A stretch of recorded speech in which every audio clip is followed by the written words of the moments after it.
Thank you very much. Thank you very much indeed. I'm going to start, if I may, by just sharing a recollection and also giving you all an apology. The apology is for the fact that at the age of 53 I'm still too vain to wear spectacles in public. And therefore, if I read from a written script, particularly at my height, every time I do so the lectern appears to be a little bit further away. So I prefer to speak without notes. The second recollection is one that came to me. I'm told I'm allowed to share this with you.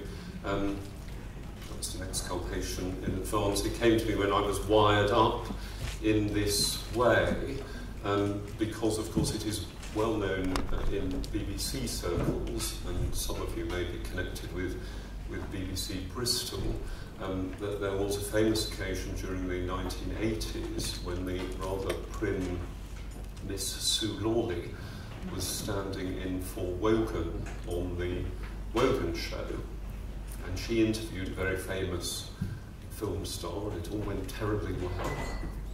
And at the end of the show, Sue went backstage, and her husband Richard, who's a BBC producer, was also there.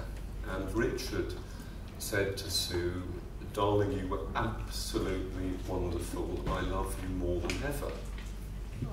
And Sue replied, "Take me home and me till I fart."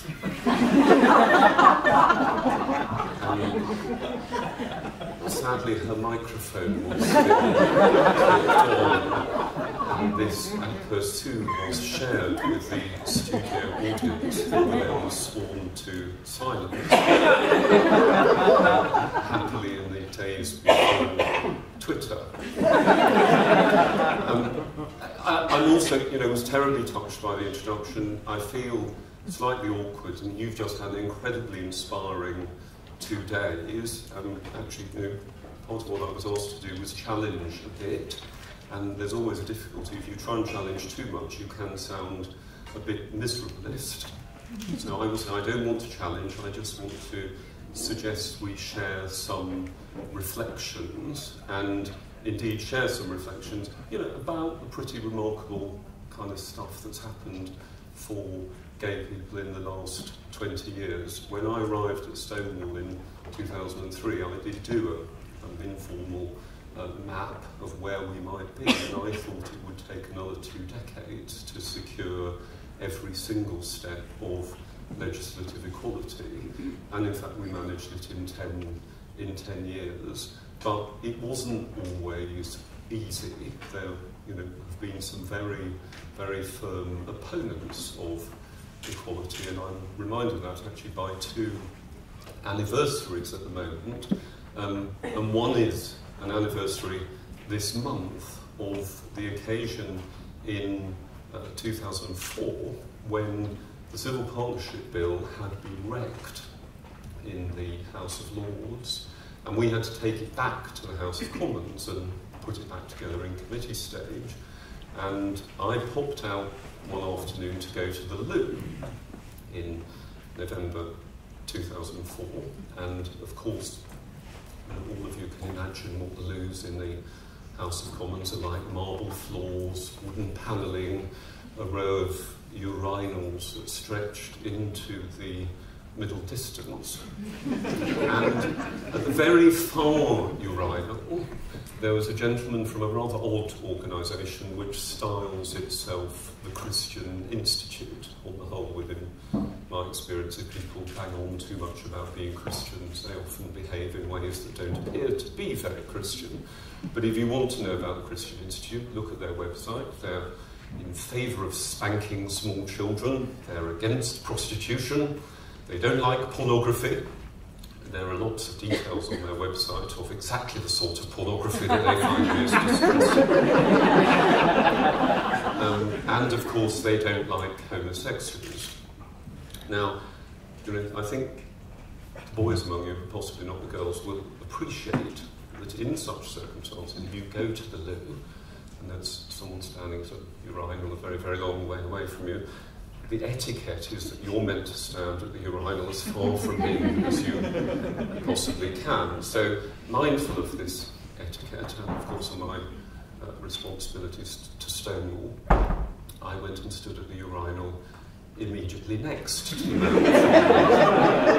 Christian Institute, and I said to him, I notice you've been taking some Nurofen this afternoon, and he replied rather charmingly, yes, that's because people like you make me feel ill.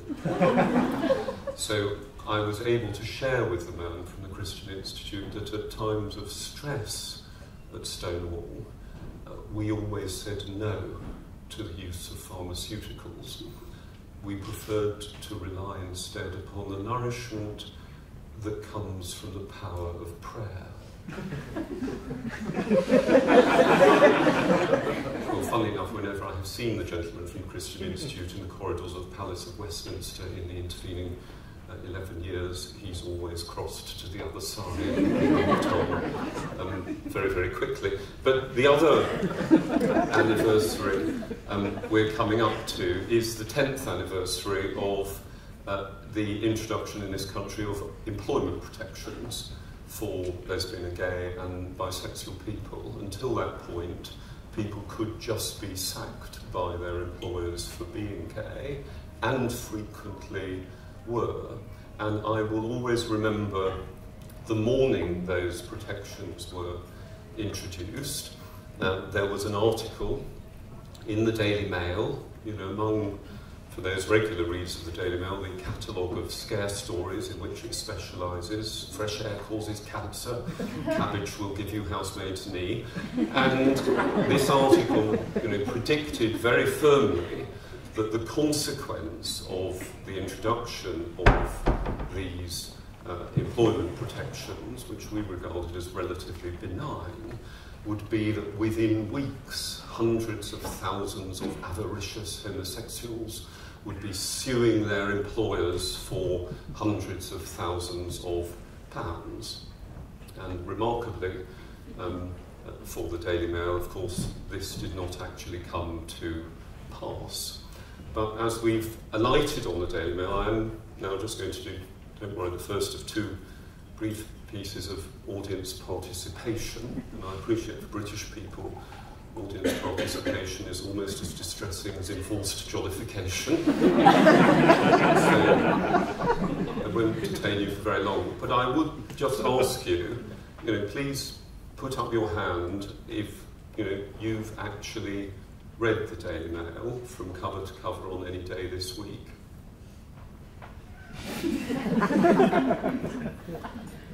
That's very helpful.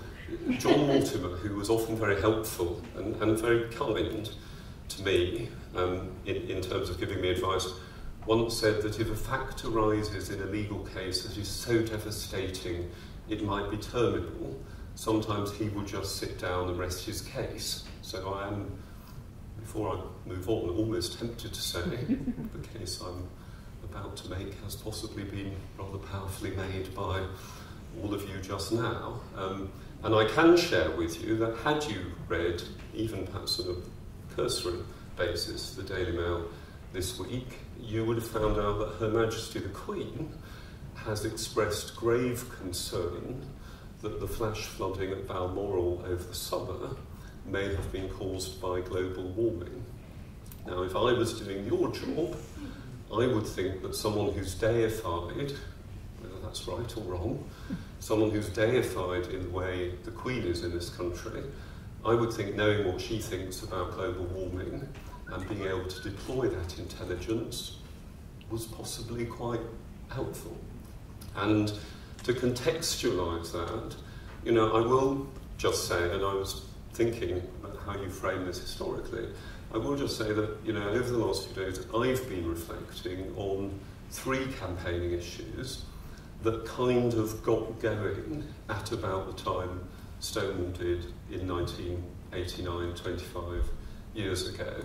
And you might wish to reflect on where environmentalism has got in comparison with those particular campaigns. At the end of the 1980s, there was a movement, often led by trade unions, but others as poverty campaigners too. There was a movement to introduce a minimum wage. At the end of the 1980s, there was a movement led by Stonewall, but supported and working with a huge range of individuals and organisations to secure, finally, legal equality for lesbian and gay and bisexual people in this country. And finally, at the end of the 1980s, we saw the beginning of a movement to secure in Britain a Human Rights Act. And, you know, if you fast forward 25 years, we have a situation where the minimum wage is embedded in this country. I think most people would agree with that. We have a situation where we may well be moving from a minimum wage to a living wage within the next few years. We have a situation where the other day on television, Esther McVey, the employment minister, who does have licence to speak on behalf of the Prime Minister and the government, was saying when challenged that there were no circumstances whatsoever in which the Conservatives would allow a minimum wage to be undermined. And we have a situation which I think is critically important, and it's mirrored in what we've done around sexual orientation. We have a situation where a minimum wage, and indeed the campaign for the living wage, isn't just driven by the traditional supporters of it, the poverty campaigners. It's driven by organisations such as the Taxpayers Alliance, which is not well known for being on the kind of basket weaving, kumbaya singing along with campaigning. It's driven by organisations such as them who take the view that I have to say I'd rather share, that it's absolutely disgraceful that people's poverty should be earned, that you should go out and earn poverty, and it's similarly disgraceful that if an employer is not paying a minimum or a living wage, that the rest of us, the state, should then subsidise the benefits that are credited to that person's employee to give them a living or minimum wage in the first place. It's somewhere where we have seen the weather completely change in political terms. And in the gay field, you know, I think we have seen similar traction too. Some of you will have been aware, you know, Nicky Morgan, Education Secretary in a Conservative government, has just acknowledged that although she opposed, she was one of the small number of frontbenchers who did oppose equal marriage for gay people 2 years ago, she would now support it. That would have been unthinkable even a decade ago. And I do reflect that possibly one of the reasons for that is the way we actually shaped the narrative when we introduced civil partnership. I was always very, very firm. Of course, you have comms officers, and some of you are comms officers who are always brilliant, and comms officers are trained to think celebrity. Celebrity, issue, result, happiness. You know, humdrum lady in the street, issue, result, failure.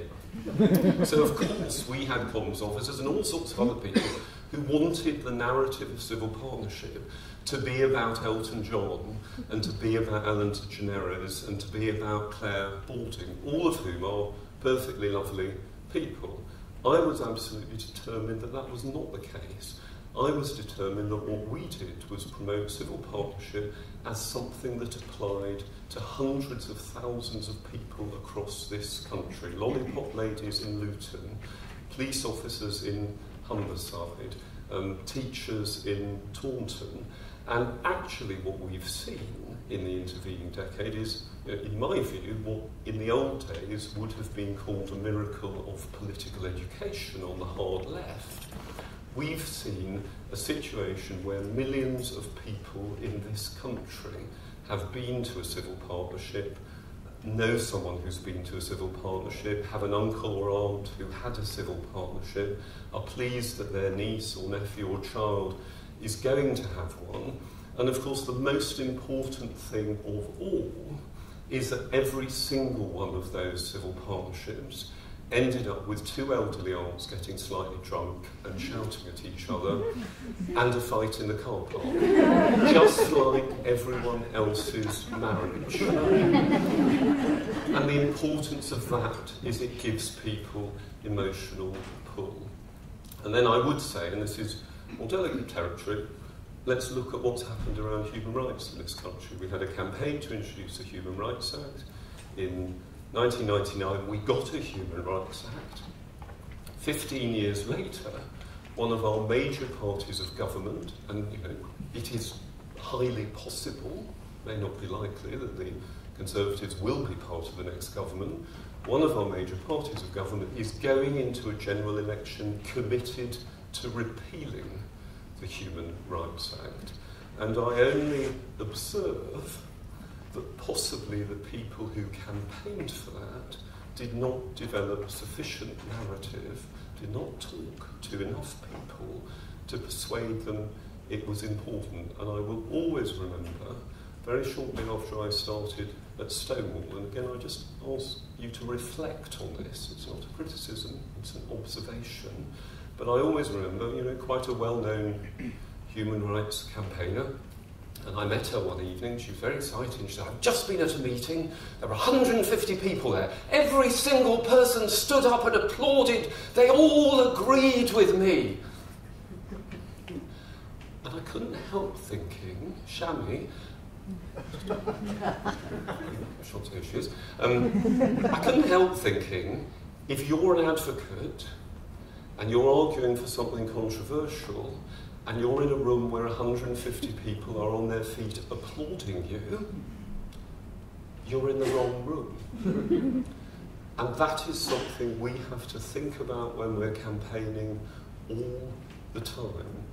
And I would only add as a coda to that, we've seen in this country, two what might be called mass movements, certainly in the last 15 years. In 2003, we saw 1 million people march to stop the war in Iraq.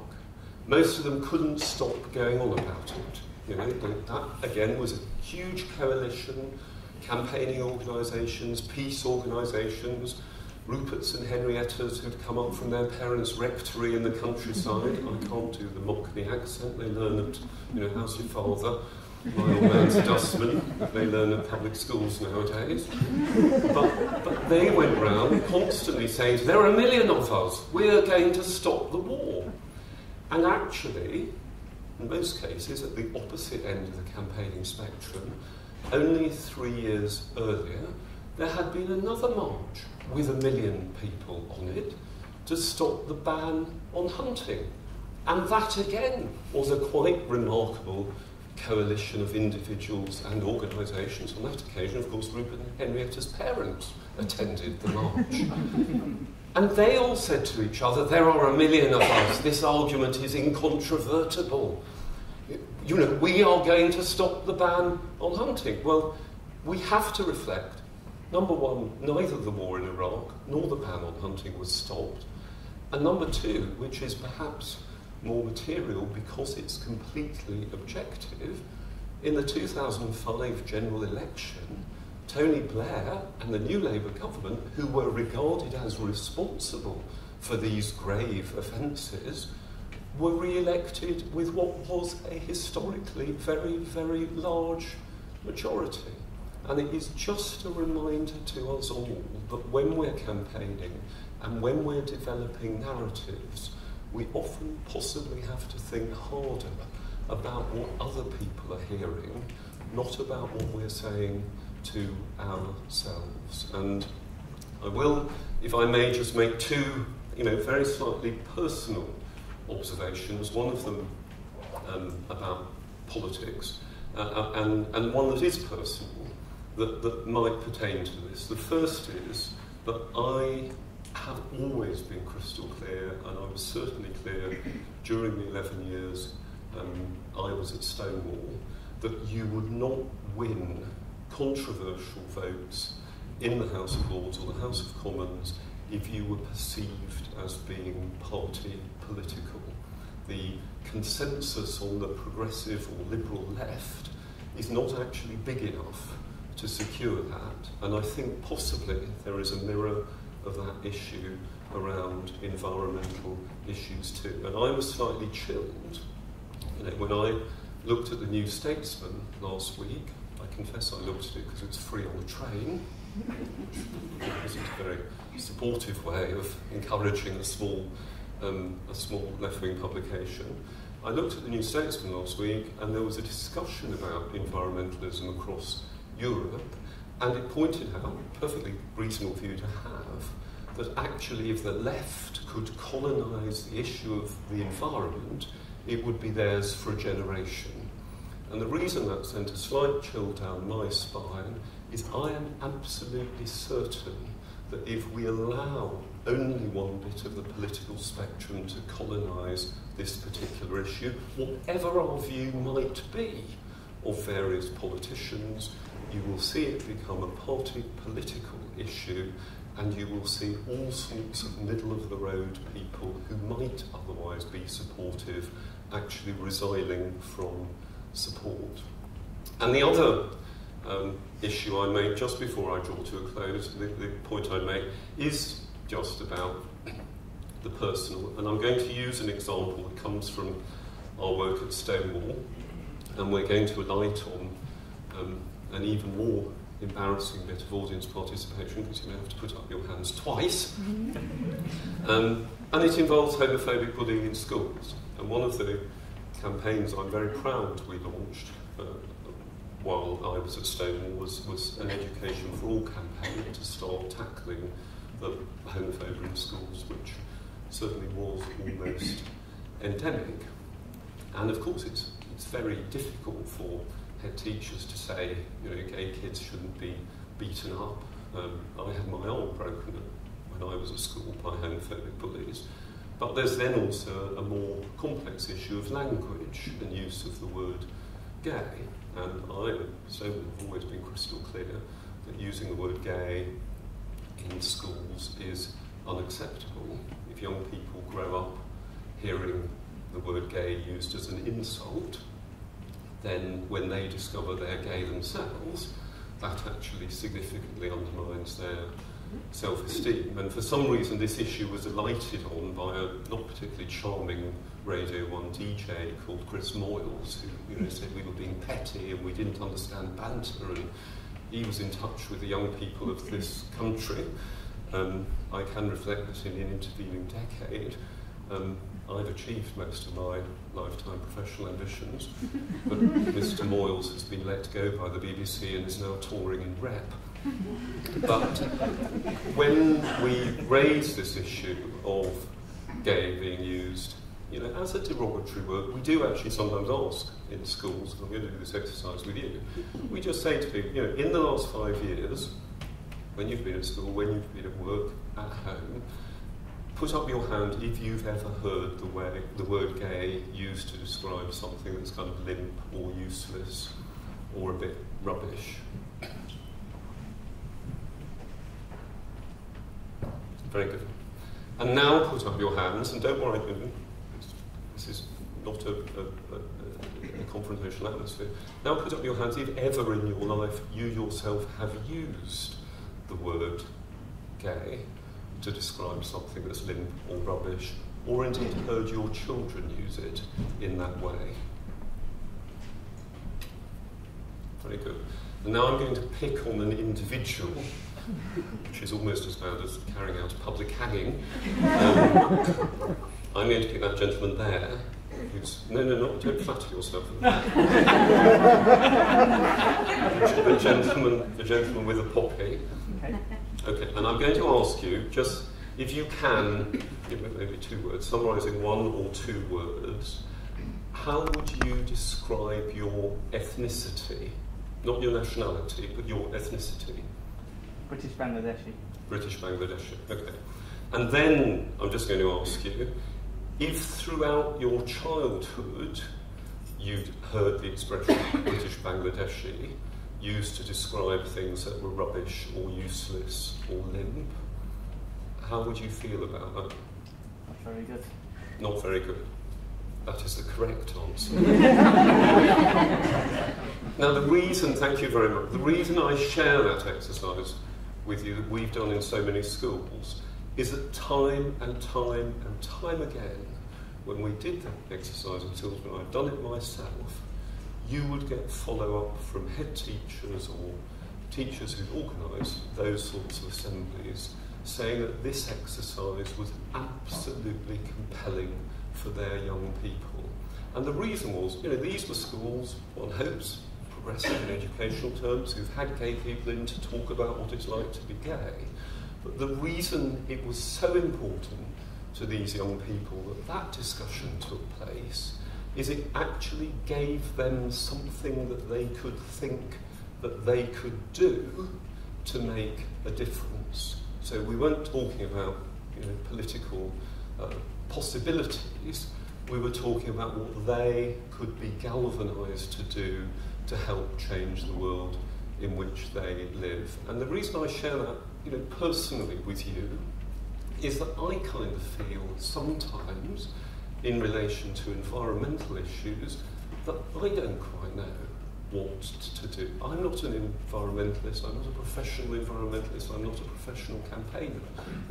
I can share with you, we've got rid of the car. I rarely do anything except cycle in central London. The timer is no longer on the central heating, so it won't go on at 6 o'clock tonight, even though I'm not going to be there till 8:45. I no longer bleach my handkerchiefs, so I always feel that sounds a little bit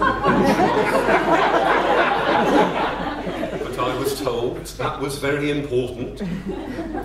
But in preparation for today, I tried to find out whether that means I'm making any contribution. Is it enough? Will it make a difference? What else could I do? And I couldn't. And I went on the Greenpeace website. I'm not criticising it for one moment. I went on the Greenpeace website. What can you do? It didn't tell me not to bleach my handkerchiefs. But it said, give us some money, which again is not a problem. Give us some money because we're going to do something to stop the Arctic ice cap contracting. I think, if I remember correctly, that was last Tuesday, 8 days ago. I turned on the 10 o'clock news that night, and there was a news item on the BBC about how the Arctic ice cap had actually expanded by 2% in the last 5 years. And again, that leaves me without emotional pull. It leaves me unengaged, and I'm someone who's quite sympathetic. And I just ask you to reflect on that in terms of narrative and engagement. I hope it doesn't mean I'm a wicked person.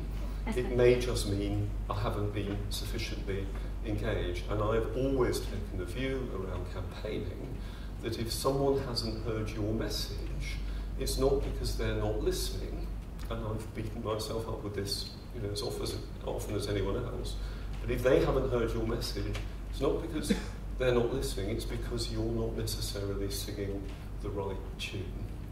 And I just leave you with that thought. And as I draw to a close, I will just share with you, I think, two things that time and time again have, in some sense, galvanised me during my time at Stonewall, when sometimes we did still think there were huge mountains to climb.